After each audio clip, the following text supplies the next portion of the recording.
We are doors open.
Good evening and welcome to our October 2020 show, which tonight is themed on customer service. Hi, I'm Nelson McMillan, the founder of Arts for Essential Workers.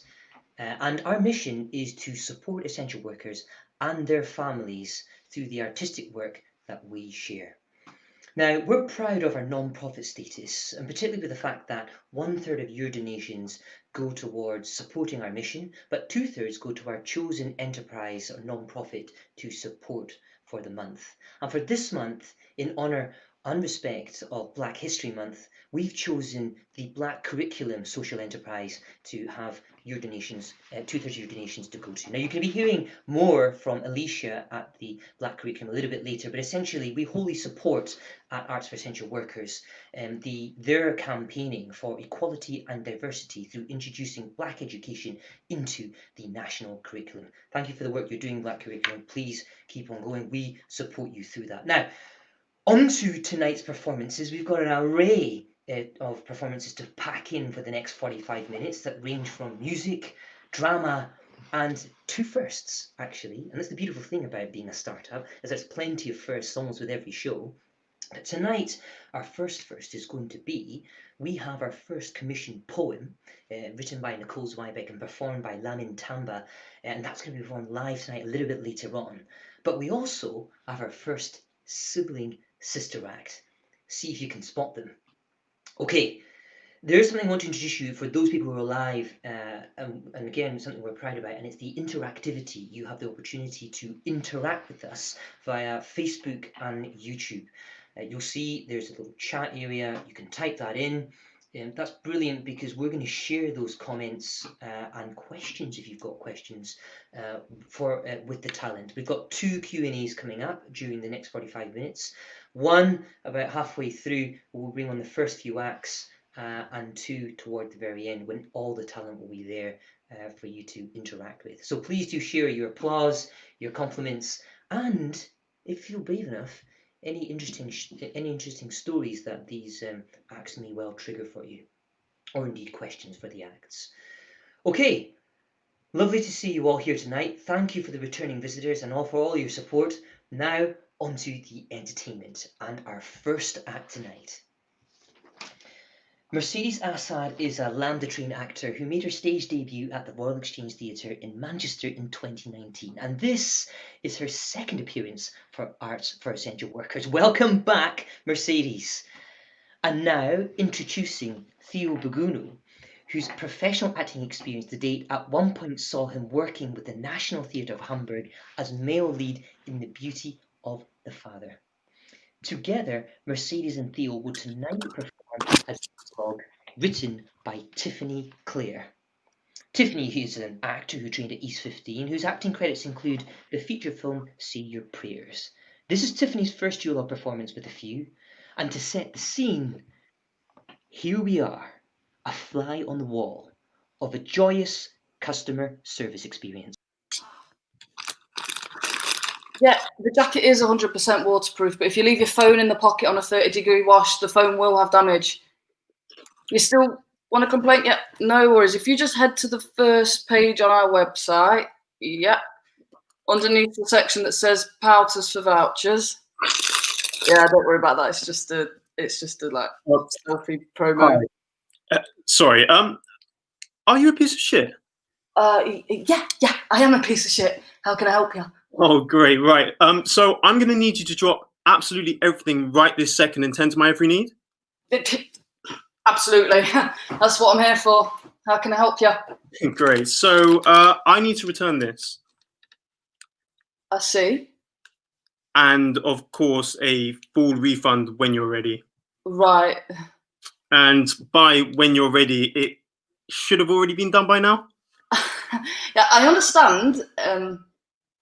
Look. Do I just pop my card in here? I don't know how to tell you this. I'm so devastatingly sorry, but unfortunately that item is non-returnable. What? The item is non-returnable. Non-returnable? Non-returnable? Non-returnable. Non-returnable. Returnable. Non-returnable. I'm so sorry, but you did say you were a piece of shit, right? Yeah, I am the shit on the bottom of your shoe, and I live to do absolutely anything you need. Great. So, I need to return this for a full refund. Oh, I accept that. Yes, I will accept store credit. No, accept that. Why? Well, unfortunately, that item seems to be used. And? And used items are, unfortunately, non-returnable. Well, I wasn't told that when I bought it, so I'll just return it. Thank you. Well, I'm so sorry. We'll obviously fire the person that didn't tell you. However, I'm still unable to give you a refund on this item. Yes, you can. No, I can't. Yes, you can. No, I can't. Yes, you can. I'm right and you're wrong. Of course I'm wrong. And actually, you've upset me now. Oh my goodness, I'm so sorry. I would never want to upset you. What do you have? Oh, no, no. Look. In fact, I'm perturbed. I'm utterly offended. You have ruined my life.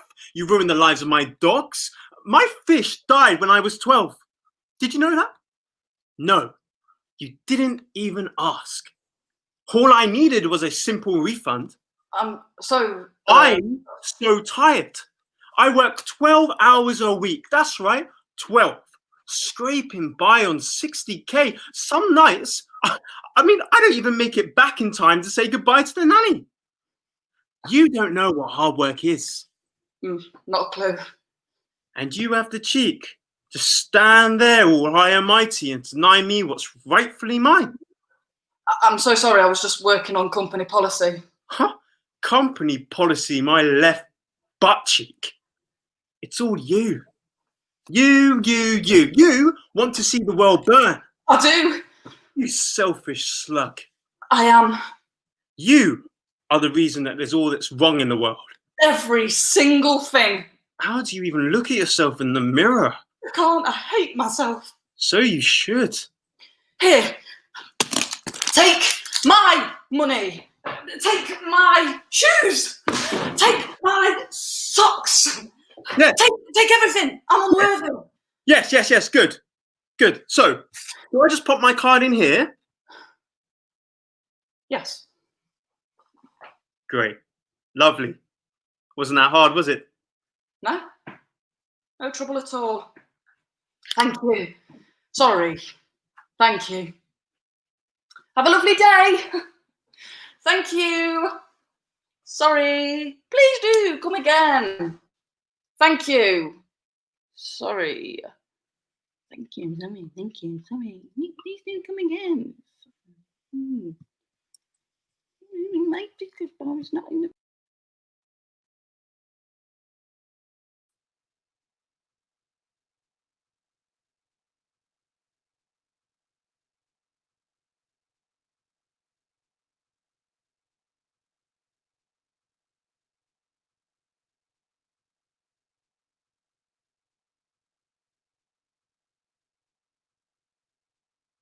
Well, thank you, Theo and Mercedes. That was amazing. First act. I actually got something for you in the Q&A, something for you to think about. I wonder if you guys experienced that customer service experience yourselves. One to think about and perhaps reveal for us. But in any case, for us to move on to the next act, which is our first musical act. Now, I challenge you to not dance to this because we certainly were in the studio. And I have to say, if you do feel compelled to, please dance away at home. We've got Jessica May Simmons, who trained in musical theatre at Performers College, and her professional credits include Beauty and the Beast, Peter Pan, and Fiddler on the Roof at the Theatre Royal Windsor. Now, while theatres remain closed, Jessie's currently working as a florist in her sister's shop. Tonight, Jessica will be singing 9 to 5 by Dolly Parton. Take it away, Jessie. Hello everyone, here we go. Sing along if you must. Here we go.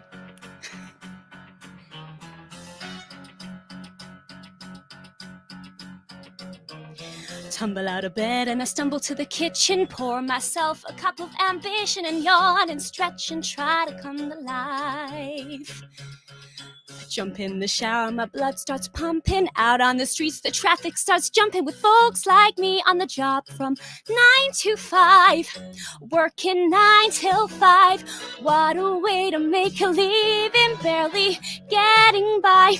It's all taking and no giving. They just use your mind and they never give you credit. It's enough to drive you crazy if you let it. 9 till 5. For service and devotion, you would think that I would deserve a fair promotion. Want to move ahead, but the boss won't seem to let me. I swear sometimes that man is out to get me. Ooh. They let you dream just to watch them shatter. You're just a step on the boss man's ladder, but you've got dreams they'll never take away. In the same boat as a lot of your friends, waiting for the day your ship will come in. The tide's gonna turn and it's all gonna roll you away. Working 9 till 5. What a way to make a living, barely getting by. It's all taking and no giving. They just use your mind and they never give you credit. It's enough to drive you crazy if you let it. 9 till 5. They got you where they want you. There's a better life, and you think about it, don't you? It's a rich man's game, no matter what they call it. And you spend your life putting money in his wallet. 9 till 5. What a way to make a living, barely getting by. It's all taking and no giving. They just use your mind and they never give you credit. It's enough to drive you crazy if you let it. 9 till 5. Yeah, they got you where they want you. There's a better life, and you think about it, don't you? It's a rich man's game, no matter what they call it. And you spend your life putting money in his wallet. 9 till 5. Oh, working 9 to 5, working 9 till 5. What a way to make a living, working 9 till 5 for service and devotion. I swear sometimes that man is out to get me. Ooh. Wow.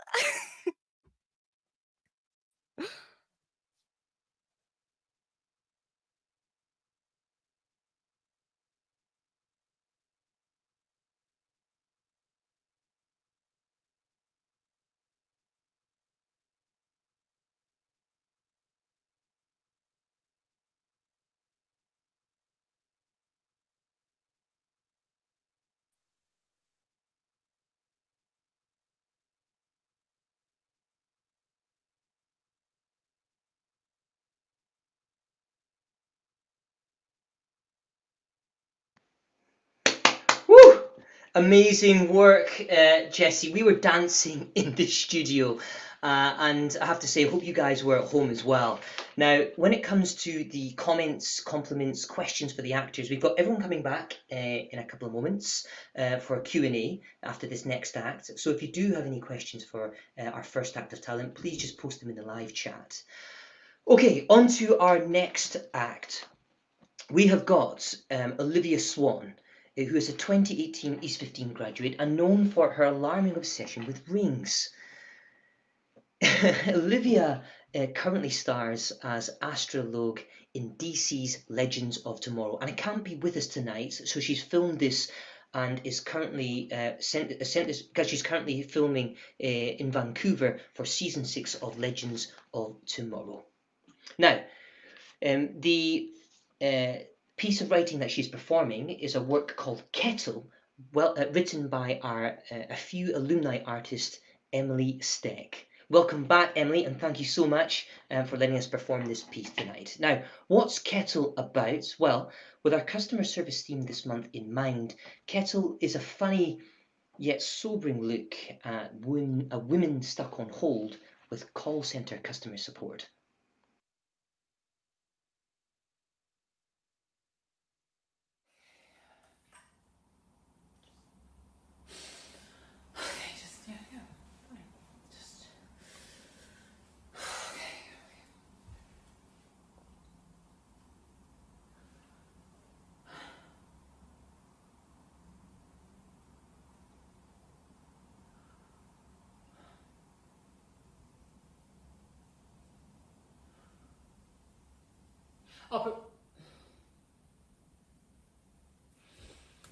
Operator. Operator. Operate.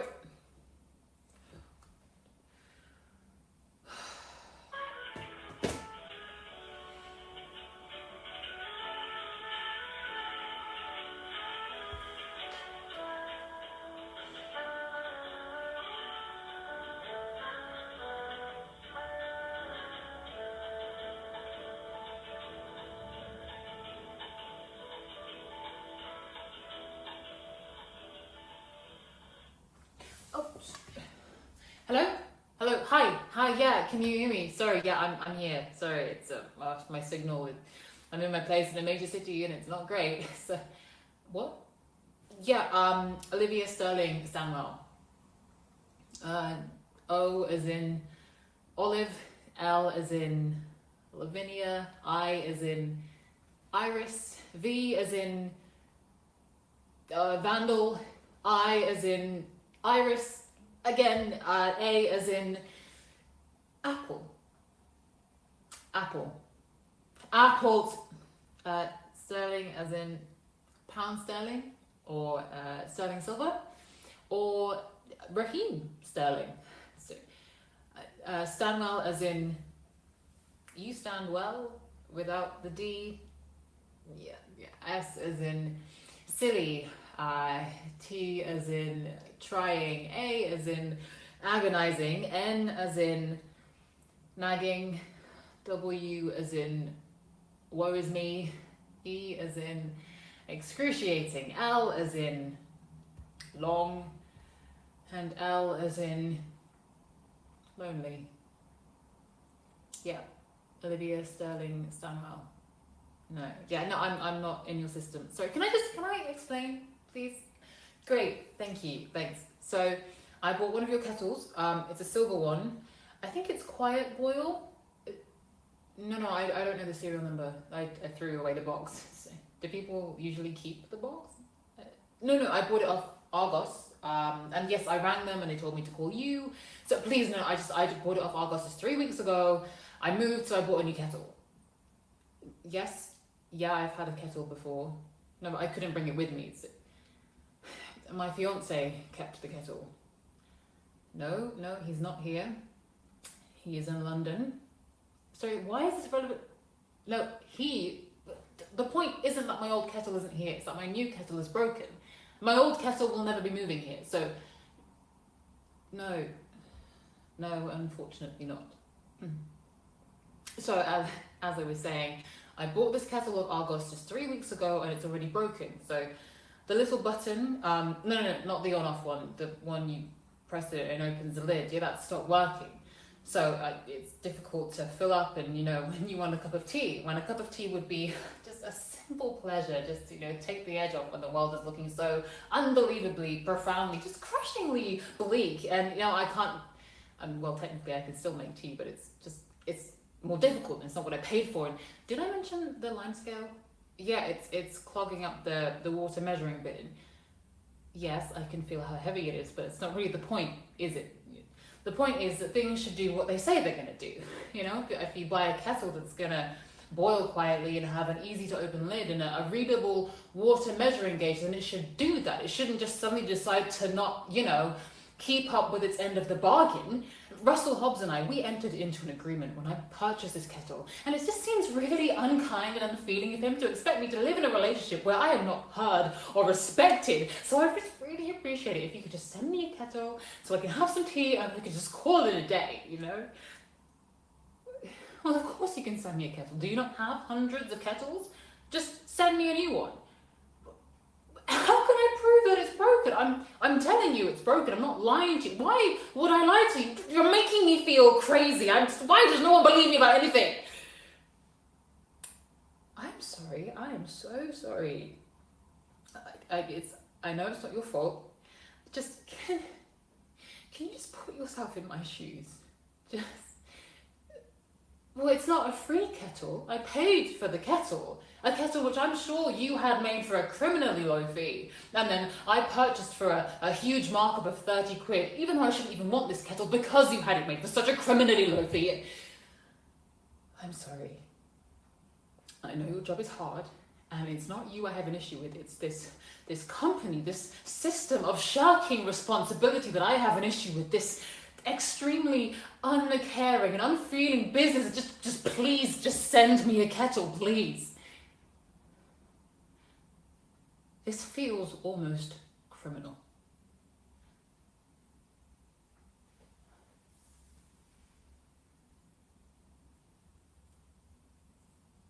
I burnt my hand. Yeah, badly. Terribly. Looks like an overcooked chicken wing.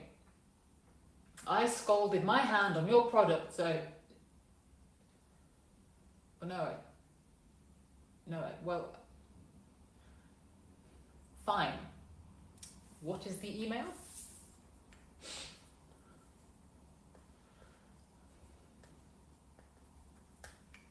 I will send a photo right away. Hope you have a strong stomach.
Adding you to stream. Go. Well performed, Olivia, and thank you very much for that piece, Emily Steck. We're going to invite the talent we've just seen in the first act back on now for a couple of minutes for Q&A. So if I could bring in Mercedes, Theo, and Emily Steck and Jessie. Please, if there's any comments, fire them in. Emily, how are you doing? We're going to start. Thank you very much, Emily. We'll start with a question for yourself, please, Emily. Have you had any experience like that? Yes, I have. It's based on a real experience. Basically, at the height of lockdown, in like the first few days of it, my kettle did break, and I'm American. I was really far from my family, so I was just like really stressed out. And the customer service person I got on the phone also was very stressed out. So it escalated to this weird point where I think both of us were like, this is not serious, but it was like this bizarre connection, which is normally so like clean and like, oh, I need this thing, you do, but it became very like emotional and human and bizarre. So yeah, I didn't burn my hand. Yeah, and thanks, Emily. Well, glad you were okay. But quick question: after writing that piece, what did it do for you in terms of trigger and thought process for a piece in customer service and their job and their role? Yeah, I mean, I like as an actor and a writer, I've worked in a lot of like customer service jobs, not over the phone ones, but like restaurants and stuff like that. And I think it's such a hard job. And like, I think especially if you can't be seen, probably like if you're on the phone or online, people aren't like, oh, I'm talking to a human and being rude. So it's like a really tough job, and you kind of see the worst of humanity sometimes, which is like really hard. Like when I worked at a restaurant full time, I was like not very into people. I was like, people are really difficult. Yeah. Well, thank you for sharing that, Emily. Thanks for writing for us again. Great to have you No, back. it's really fun. Thanks. And we'll move on to Jessie for a quick question. Jessie, love that performance of 9 till 5. Not sure we've got any comments to share at the moment, but certainly from the studio perspective, we love that, Jessie. But just wanted to know, what was the inspiration behind choosing 9 to 5 tonight? Well, I was at work, and when I got asked to do it, and I got told about the theme, and I said to my boss, I was like, "Oh, the theme is customer service. What shall I do?" And he went, 9 to 5. And I went, "Cool." Oh, and that's what I'll do. Great. And is this what work were you doing, Jessie? Is this what customer service work were you doing? Well, at this moment in time, I was teaching dance. Oh, Dance teaching, but I have done lots of customer service work in my life, and working at the florist, lots of customer service. We actually had a customer service meeting the other night about how to, yeah. customer service. Indeed. Well, no, thank you, Jason. Thanks for sharing. Thanks for that performance tonight. Loved it. We've got to move on. There's plenty more I'd love to ask you, everybody, but time is running out. So we'll move on to Theo and Mercedes to ask, first of all, Theo, have you had that kind of customer service experience before? Yeah, I've actually quite a lot. I've done a lot of retail work, so I've had very similar, scarily similar situations to that. Obviously, been on the other side of it. Yeah, it's very more kind of common than you would think. Yeah. And just for everybody's awareness, the title of that piece was "Piece of Shit." Mercedes, can you just reflect on that for a moment? I think it's a great title. Sorry, Mercedes. What did you say? I was going to say I think it's so fitting, that title. Yeah. Yeah, Mercedes, your thoughts on that as well, and any experience you've had to draw on from your life? Yeah, it was just really straight away, like first time I read it, very relatable. My dad owns a cafe in Nottingham, and we've had people that will eat a full fry up and then come and complain after and want their money back after they've eaten every scrap. Like, so yeah, you get it all the time. Got it. Well, thanks for sharing, Mercedes. Theo, guys, they're going to be back for the Q&A at the end of the show. So wave goodbye to our first act writers and talents. Thank you very much, guys. It's now time to move on to our second act. Now, to kick that off, we're going to bring you Emily Cordell, who trained at the London College of Music and was selected to perform her own work, I Know, I Wish, I Will, at the Criterion Theatre in London, which was unfortunately cancelled because of the pandemic. Despite this, Emily's work has been selected again to be published in a book of poems. Congratulations, Emily. Tonight, Emily will be performing alongside our artistic director at A Few, Katie Cool, who also wrote this duologue, which is titled Disciplinary. And to set the context, it's about an awkward encounter between friends at work when a complaint is received. Hey, my darling, how you doing? Enthused as always. How are you, girl? Emotionally unstable. Oh, it was the season finale last night, wasn't it? That's an understatement. How is that an understatement? That's what it was? It wasn't just a season finale. Derek died. It was literally life-shattering. Spoilers. Oh, come on. I've been trying to get you to watch this for 3 years. If you haven't yet, you're not going to. So true. Oh my gosh. How was your night with Billy? No, don't you never ask. Sorry, I was momentarily distracted, but I'm back in the game. Spill the beans. Okay, so bought me flowers, so a good Mhm. start. Great start. Yeah, and then we ordered pizza and watched The Nightmare Before Christmas. Aww. Such a breezy day. Oh, that's the best kind. Yeah, I know. Are you happy? Yeah, I feel good. We might be onto a winner. I'm so happy for you. I'm happy for me too. Right, I'm gonna go set up. Before you do, I actually need to talk to you about something. More fictional deaths? No. Actually, What is it? we got a complaint Oh. about you. Oh. From who? Mrs. Arnold. Isla, you know she's a nightmare. I know. I didn't do anything wrong. I know. So why are we doing this? Look, she's emailed James and he's pissed. And you know what? He's like, I just have to work through it with you and say that I've done so. And you need to apologise to her. fuck off. I know, it's a nightmare. She could be apologising to me. She spends a lot of money here. We just have to keep her happy. This has ruined my morning.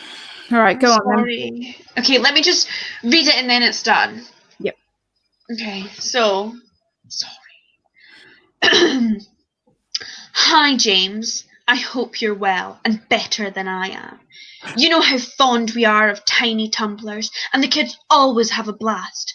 Because of this, I've let a lot of things slide in the service department. But this time, I just could not. Some of our kids left crying, thanks to one of your awful staff members. Let what things slide? Is she having a laugh? From the moment we walked in, she looked irritated. I literally greeted her by name and said how good it was to see her. She then proceeded to ignore us for the next 5 minutes, as though we didn't exist. I was on the phone taking a booking. I asked her to hold on for 2 secs. Once we finally got served, the children were frightened by her look. I don't think that her hair and makeup is appropriate for the job. What am I even supposed to say to that? Once we finally got the kids through, she was completely uninterested in the children, even banning one of them from playing. She looked at him like she hated him. Okay, this kid was under 2. He's too young to play. And how do you look at someone like you hate them? Such a joke. We then barely saw her throughout the session, and the only time we did see her, it was to shout at one of my lovely little ones. I was working alone and they got shouted at because they were trying to bury another kid in the ball pit. This has really made me reluctant to come back. As you know, I have quite a strong impression with the local mums, and so I could easily ward people off of your business. At the bare minimum, I expect an apology and a refund for our disappointing day. Is she trying to blackmail us? It's so shit, I know. It's just not true. I know. I love this job. I love the kids. Okay, so it was a busy day and I maybe wasn't as present as I normally am, but that can't be helped. And sorry, is she allowed to criticise how I look? Isn't that like discrimination? I know. It's such a joke, and I know how hard you work, so don't worry. She's a nightmare. We all know she's a nightmare. But you just have to say sorry, and then we'll try not to book your shifts when she comes in with the nursery group. I feel like I'm being punished. I know. You're not by me anyway. Yeah, but James is. It's so humiliating having to apologise when I've not done a thing wrong. But you're never going to win with people like this. And you know what he is like? He's so terrified of losing money, he just sucks up to everybody. But at what point does he stand up, for us? I don't know. I've been here 3 years. I have a degree in childcare and he pays me minimum wage. The least he could do is, help me out when this shit happens.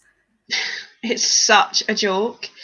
Look, can I tell James that you'll say sorry, and I'll completely have your back, I promise. I'll say that you'll say it, but that it's not deserved. Fine. I'm not serving her again. So fair. Remember when she got stuck on the slide? Unless a toddler like dived in afterwards. I had tears pouring down my face when Angie was tugging at her legs in the ball pit. James was trying to push her shoulders back up the slide. Oh my god! Oh man, Oh, Dharma's a bitch. oh, I hope she gets smothered in the ball pit. Tell me about it. Oh, I'm sorry to have started your day like that. It's okay. It's better to get it out of the way. Anyway, you can take me for a glass of wine after work. Consider it done. God, what a day. Classic day.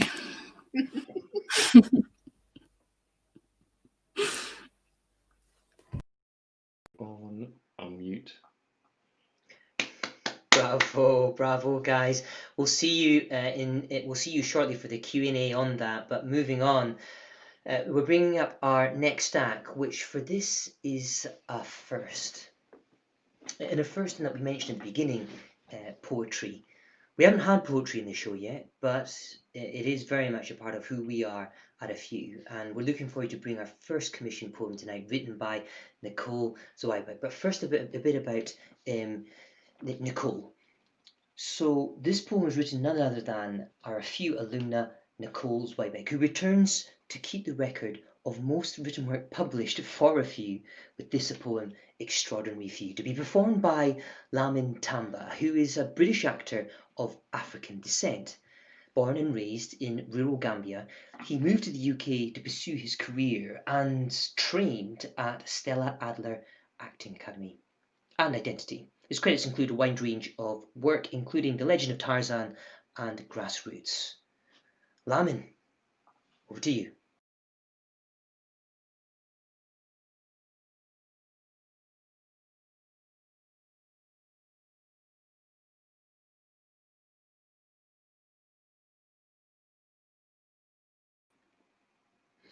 Hi, Lamin. We're just going to ask you to unmute. There we go. Perfect, Lamin. Thank you. We're ready to go.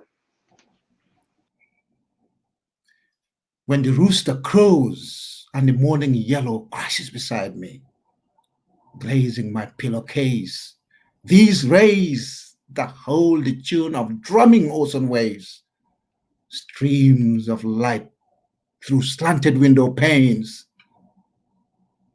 back in pain, hand in pain, arm in pain, head in pain, body flip, alarm slip. Are you in the shower yet? Hair clean of drip. You're gonna be late. Little one scuttles the door, eyes wide, dreams big. Another day of choreographing this ballroom dance. Permission to sleep on the floor. Mama works until the bus is gone home.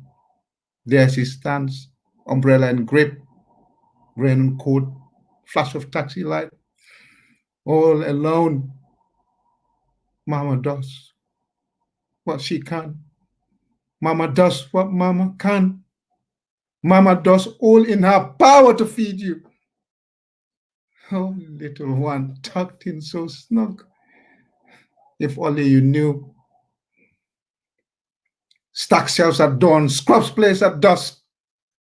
She does it with a smile.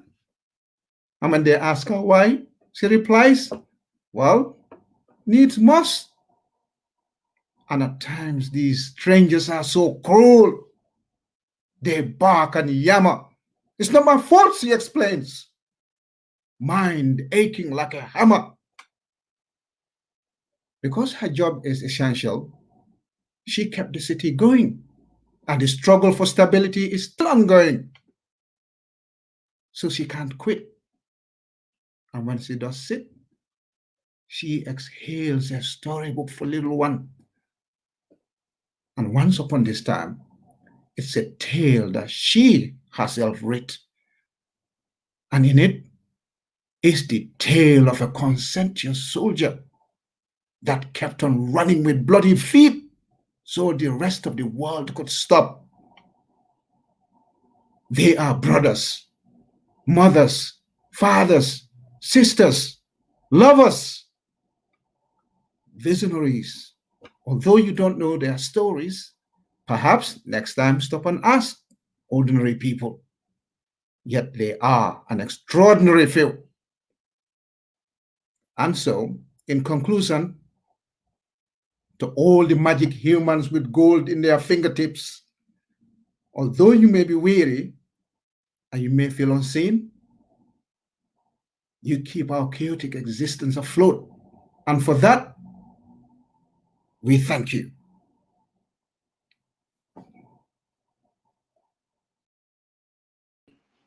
Mic on. Yeah. And we thank you, Lamin and Nicole. Felt the power and emotion in those words. And we would be interested actually to catch up with you on that, Lamin, in terms of what that did for you emotionally, because unfortunately we can't have Nicole here with us tonight. She's in LA, but Lamin will be representing writer on that one as well. But well done, Lamin. Thank you very much for that first poem, a watershed moment for us. And now, sadly, on to our final act this evening. To bring the baton home, we have Sasha Assad, who is, by her own admission, the best thing that's happened to Egypt since the pyramids, and is tonight going to be performing her own original piece of music called Don't Ask Me to Dance.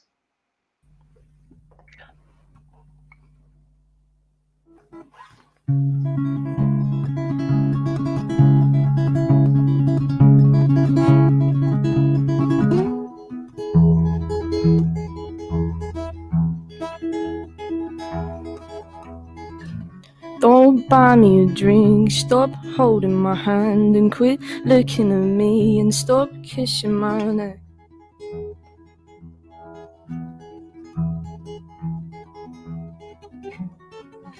Don't ask me to dance, I won't tell you my name and stop kissing my neck, won't ask you again.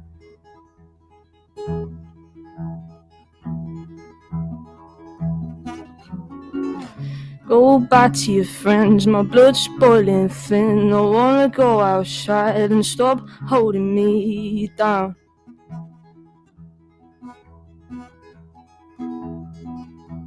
And are you drunk enough? See, are you drunk enough? See, are you drunk? So don't ask me to dance, cause I don't wanna dance. And dance, cause I don't wanna dance. Don't ask me to dance, ask me to dance. Don't ask me to dance, ask me, don't ask me to dance, cause I don't wanna dance. And dance, cause I don't wanna dance. Don't ask.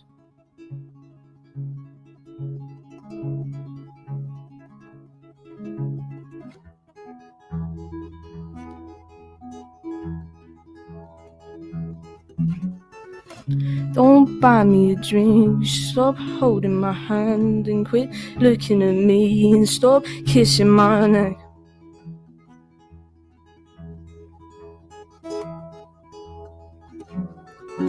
Don't ask me to dance, I won't tell you my name and stop kissing my neck, won't ask you again.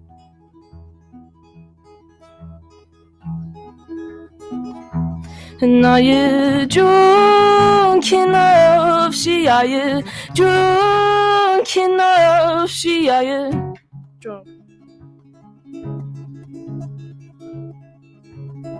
So don't ask me to dance, cause I don't wanna dance. And dance, cause I don't wanna dance. Don't ask me to dance, ask me to dance. Don't ask me to dance, ask me, don't ask me to dance, cause I don't wanna dance. And dance, cause I don't wanna dance. Don't ask. I think you've drunk, you know. I think you've drunk enough. I think you're drunk enough.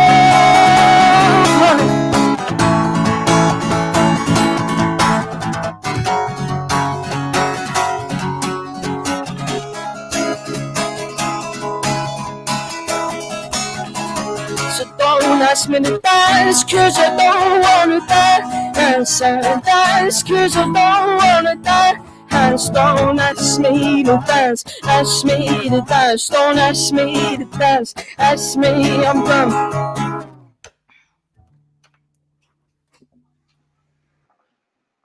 Woohoo! Hot stuff, amazing there, Sasha. Love that. We're going to bring everybody back now, all the cast and talent to appear very shortly to interact with your questions, guys. Please share your compliments for everybody. But Sasha, brilliant there with that. Love that ending there, and I was with you on that. Actually, did make me a little bit emotional at point. It'd be interesting to ask you the first question. Let me share a few. Thanks, Jason. From the studio, we're going to share a few compliments. Sasha, great work, awesome stuff. Sasha, just a question for you. What inspired you to write that song? What did it mean for you? I write a lot about sort of social issues, and that song's about sexual assault. I listen to a lot of Sam Fender, and he writes a lot of social issues, and so yeah, that sort of inspired me to write that song. Yeah, got it. Well, guys, for more of Sasha's work, you can find her on Instagram. We'll share her ticker and everybody else's Instagram handle in the ticker along the bottom of the screen. But keep on writing, Sasha. Have you been writing music for a long time? You've got an album out or anything? No, I did have some stuff released, but I've taken them down in hopes of sort of releasing them as an EP or possibly an album in the future. But yeah, if you follow my Instagram, there'll be more info on when I'll be releasing again. Well done, Sasha. And you just saw on the screen there a comment from our patron, Lorna Brown. Wonderful song. Great job. And I have to say, did anybody spot the sister act tonight? Here we have them, Sasha and Mercedes. Our first sibling act. Great work tonight, both of you guys. Moving on quickly to another point. Just before we share, we're probably going to share some more compliments from the comments there. Thank you very much, Jason. Great job, Katie and Emily. Was a well done duologue there, guys. And on the subject of Emily Cordell, just want to bring up a point about how talented our cast is and what they do to make a living. Let's start with Emily Cordell, actually. Not that we have much time to explore this, but Emily, am I right in saying you've just launched a new business? Yeah, I have. So it's a little, thank you. It's a little cross-stitch business. So I've always been into embroidery and sewing. Oh, look at that on the screen. Yeah, and I just make little things that you can hang in your home, little spooky items, but also some ones that aren't so spooky because I know people don't live the spooky life all year round like I do. But yeah, I've got one making a cameo in the background and like here. So yeah. But that's a little Etsy store. Yeah, that's what I do. Just a little note there, Emily. You're like, did I just pick up on what you said there? You said you live Halloween all year round like you. What does that mean? So I am a goth, as you can probably tell. Yeah, so I just want it to be Halloween all the time, but I understand that some people, that's not their ideal.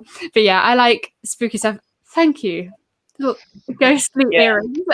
Did everyone notice Emily's earrings, by the way? Kind of like Pac-Man ghost earrings. Love those earrings, Emily. All right. Well, keep on doing what you're doing, Emily, and hopefully we'll see you more stuff on TV. I think last time I saw you was in Bake Off as a goth. Is that right? Yeah, in the commercial with my little jelly. Yeah, that's great. Right, okay, let's move on because we had a lot of compliments for everybody. So let's try and share some here right now live. At Lamin, you had a bunch come in for that piece by Nicole Zweibeck. Lamin, can you tell us a little bit about some of the customer service work you do and how that brings meaning or brought meaning to this poem? Well, I'll relate it with the poem quite quickly. The emotions were there. I work for councils in and around London, and I currently work for Ealing Council. I deal with planning applications, construction sites, and I look at their environmental stuff, air pollution, noise, vibration, sometimes contaminated land. And you come across people every single time from all levels of society. And before that, I used to deal with noise nuisance complaints. And you have to learn to understand that people have needs, they want assistance, but at the same time, they're frustrated and they run rings around you. But you need to put yourself in their shoes sometimes and understand that this is where they are, but you have obligations beyond which you cannot go. So it's a case of communication and appreciating the people you work with, the people you deliver services to. So this one came in is work for essential workers. So all during this lockdown period, I had to go out to ensure London air quality is monitored regularly. And this is very useful because once the coronavirus lockdown was eased, it shows a massive contrast between air quality during the 3-4 months of total lockdown and the air quality before it and after it. So it's good. So I was delivering a service when everyone else is locked in. I had to go and change the air pollution tubes around. It wasn't a big job because traffic was quiet. I had to go and change them and come back, made sure the air pollution samples are kept going. And it gives us an idea of what London is like without road traffic. And it's brilliant. So thank you very much. Related with this, with the poem. And to all the key workers, thank you very much for keeping the city going. Thank you. Yeah, indeed, Lamin, and thank you for you for that performance tonight and sharing all of that Yeah, emotion through the poem that you shared, written by Nicole Zweibeck. yeah, I'm going to just check in with the studio first of all to see if there are any questions or if yeah. there are any final compliments to share with the team because we're going to be ending very shortly. And here we go. Ione and Emily Cardell Cross-Stitch, and it is beautiful. Thank you, Alex Allison, for that. And yes, Katie from John Cleary. Yeah, absolutely. High 10, Katie. And actually, on that note, can I and Lorna Brown, our patron, thank you, Lorna, for that compliment to Mercedes. Great to see Mercedes again. She's a big fan of yours, Mercedes, so I think we'll definitely be having you back in the future. Everybody here will be having back at some point because you all done such a fantastic job, the talent. Talking of which, it is time to bring in our artistic director now to give the final word on tonight before we end with a little bit about the black curriculum. Katie. Hello! Oh, it was so fun to actually be performing this time. I've been on the sidelines for the past 4 months. It was really, God, it's quite nerve-wracking, isn't it? I'm sort of chucking loads of people up to perform every week, and I've not done it yet, so it's good. No, customer service was a really important one for me because I've always worked customer service jobs, and I think we think of, all of our other essential workers, our doctors, our nurses, our teachers as being so important and vital, and of course they are. But some of our customer service workers are working 12-hour days or on their feet all day and are most of the time dealing with some high stress things, and people often look at those people in customer service as lower skilled, and we saw that a lot in the media over the last year, and it's just not true.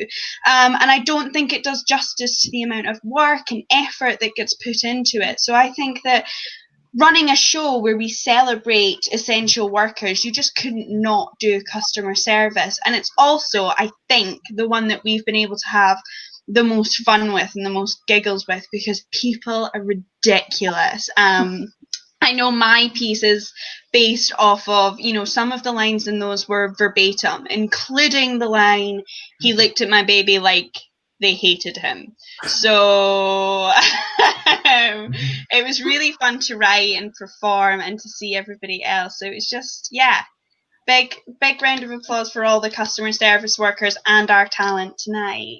Yeah, we're definitely echoing that here in the studio, and we're seeing that on the compliments that we're getting from the live compliments on YouTube and Facebook. And just to bring it all back to our mission here at A Few, and it's that we're here to support essential workers and their families through the work that we share tonight through Customer Service Lens. But also we're here because we're proud of the work we're doing from a non-profit fundraising perspective. At the last check, we raised £110 from your ticket donations tonight. So thank you so much to our audience and our supporting advisory council members and our supporting staff who have all contributed to bring this together tonight. Just want to talk about the social enterprise, the Black Curriculum, who, in honour and respect of Black History Month, we are donating 2/3 of donations to this month. And we've got a video from Alicia, but before she speaks, you may well have seen them on the BBC, in The Guardian, on CNN, in the Metro, the Daily Telegraph. Look, I'll stop there. It's best that we bring in Alicia to talk about it briefly and really what their mission is and what they're out to do. Alicia, over to you. Hi everyone, my name's Alicia Williams and I am the Media and Communications Manager at the Black Curriculum. The Black Curriculum is a social enterprise dedicated to campaigning for Black history to be a mandatory element of the UK curriculum. A few, or Arts for Essential Workers, have chosen us as their charity to raise money for this month, which means that 2/3 of everything they raise from ticket sales and donations go towards the Black Curriculum and helping to make these resources for our young people. We would love for you to join us in their mission of giving back to essential workers and raising awareness about diversity. Thank you to all the Black Curriculum for what you do and what you're campaigning for. We believe in diversity and equality, and certainly that's something we have close to our values here with our performance nights. So that's it for the October performance. We're going to be back for the last Thursday in November. Thank you so much to everyone for participating tonight, for your interaction on YouTube and Facebook, and for also, of course, your donations, which allows us and the non-profits that we support to continue with the important work that we do socially in local communities. Thank you to the patron, Lorna Brown, and for the advisory council members for your ongoing sage advice, and to all the support staff, and finally to the cast and crew who did an amazing job tonight. Well done, everybody. We'll see you all in November. Thank you.